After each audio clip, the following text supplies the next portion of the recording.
Ceritakan ke saya tentang keadaan pesantren akhir-akhir ini, ujar Kiai Basri ke Ustadz Fian.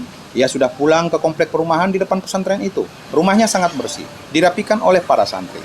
Sebelum kita lanjut, bantu subscribe channel ini agar saya selalu semangat untuk mengupload cerita-cerita lain selanjutnya. Semua berjalan lancar, Ustadz, meski ada 1-2 kejadian selama Ustadz di sana, jawab Fian. Bagian pengasuhan nggak ada mengalami kendala. Kegiatan belajar mengajar berjalan sempurna, tapi ada beberapa fasilitas yang rusak selama Kiai di sana. Sebagian sudah diperbaiki, sebagian belum.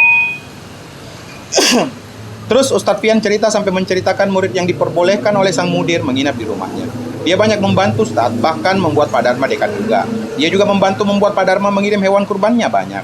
Sudah mengajar dia di sini? Tanya Pak Kiai ke Ustadz Junet. Sudah, Tat. Udah mulai mengajar dari seminggu yang lalu. Bergantian Fian dan Junet menceritakan Roy. Begitu pula Boim yang menjelaskan perubahan anak itu lebih terampil. Mereka juga menceritakan tentang kejadian Pak Dharma yang ngamuk-ngamuk di pesantren karena hutang Ustadz Fian dan lahan yang disewa itu. Namun Roy mengurusi semuanya, menolong perekonomian Fian sendiri.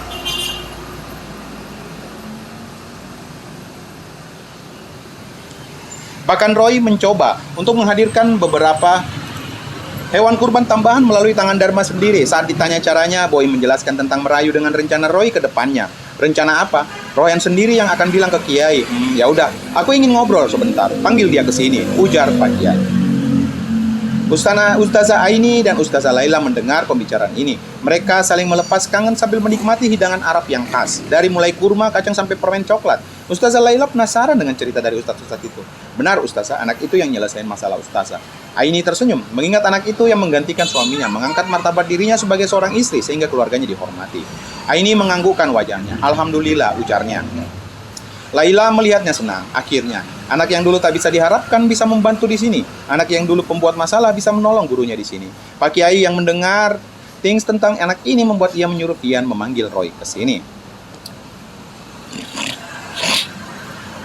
Roy sendiri di kamar mempersiapkan dirinya untuk berbicara langsung dengan Pak Kiai. Meski pembicaraan resminya adalah dengan Rian selaku investor, juga Sahla sebagai mantan pengajar favoritnya, juga Dharma sebagai ketua masyarakat, namun Roy tetap ingin mengutarakan soft opening pembicaraannya dengan Pak Kiai. Dengar-dengar Kiai Basri memiliki ilmu mukasyafah, semacam ilmu yang bisa dengan mudah melihat rahasia seseorang atau sifat asli seseorang hanya dengan menatap katanya. Roy menyadari itu. Ia terlihat sedikit gugup. Ia berpikir bagaimana bila rahasianya selama ini diketahui Pak Kiai. Hahaha, bisa habis dia di sini.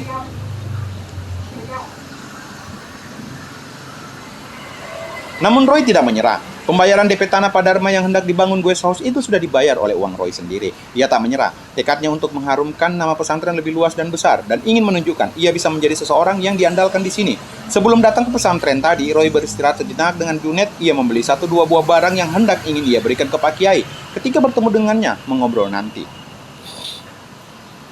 Ia membeli 1 barang untuk Pak Kiai, juga 1 barang yang tak sengaja ia lewat dan terlihat menarik untuk ia belikan dikhususkan buat Ustazah Aini. Roy bahkan bisa menyembunyikan hadiah untuk Ustazah Aini ini. Ia bersikap dengan mengambil jas hitam sebagai hadiah yang ia beli di kota tadi. Roy, Pak Kiai ingin ngobrol. Ustadz Fian sopan ke arah Roy. Bentar Ustadz, saya ke sana, ujar Roy. Dia berjalan sambil membawa jas itu ke dalam rumah Pak Kiai. Di dalam Pak Kiai duduk di sofa tengah rumahnya ditemani Junet dan Boim membicarakan keadaan pesantren. Saat Roy masuk, mereka tersenyum. Nah, ini anaknya Pak Kiai, ujar Junet. Penjahat dadakan nih, Boim tambahkan. Roy duduk sambil menyalami mereka semua. Aini dan Laila masih duduk ayu di atas ruangan tengah rumah ini. Mereka masih membicarakan banyak hal namun memperhatikan ke arah suami-suami mereka yang dihampiri Roy.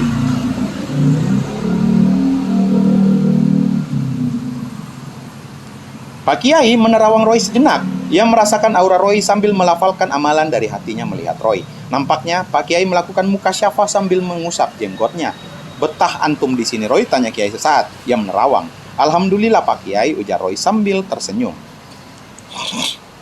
Makin jadi nih stat badannya, ujar Boim. Silat mulu kerjaannya. Hahaha. Kiai Basri biasanya ketika melakukan mukasyafah, seseorang langsung terbaca rahasia hatinya. Mungkin seperti melihat film pendek yang berputar di otaknya. Seperti ada yang membisiki tentang orang yang dimusyafakannya.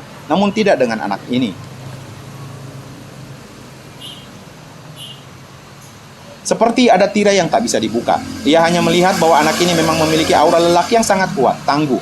Ia adalah lelaki dengan aura paling tangguh yang pernah dilihatnya. Saya mau ngucapin terima kasih sudah mau bantu Ustadz Fian keluar dari kesulitannya. Juga bantu di pesantren ini, ujar Kiai. Jangan disebut Ustadz, sudah kewajiban saya. Antum masih berkomunikasi dengan Pak Dharma? Masih Ustadz. Malah dia menunggu Pak Ustadz Kiai pulang mau bicara besok tentang rencana saya. Pak Kiai tersenyum. Ia tidak saja melihat aurat tangguh dari anak ini, tapi kecerdasan. Sesepuh masyarakat yang awalnya penjaga pesantren ini kemudian memusuhi, sekarang bisa akrab kembali dengan pesantren. Apa rencana antum? Saya ingin membuat penginapan pesantren, Ustadz. Di mana? Di lokasi lahan Pak Dharma, yang tak jauh dari gerbang pesantren. Saya ingin penginapan itu terintegrasi dengan pesantren yang pernah sekolah di sini. Saya akan tetap menyebut penginapan ini wisata pesantren, bila Pak Ustadz mengizinkan.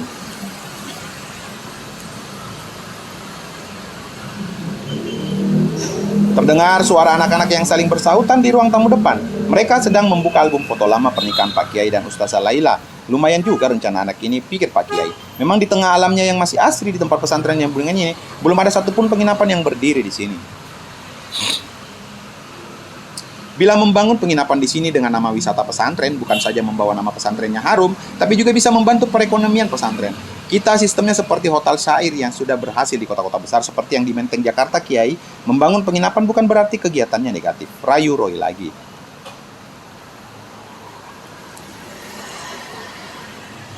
Juga para wali santri, banyak bahkan gak kehitung buat mereka yang ingin menginap, bilang sedang bila sedang menengok anaknya ke sini. Mereka ingin berekreasi kayak dedi saya, Kiai. Lanjut Roy lagi. Memang Pak Suprapto adalah mantan wali santri yang paling kaya di antara wali santri yang lain.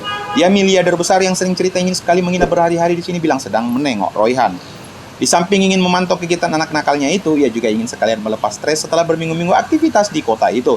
Juga ide original dari Kiai sendiri. Sebetulnya ketika Kiai membangun pesantren di sini, ia berencana membuat pesantren yang konsepnya sambil rekreasi.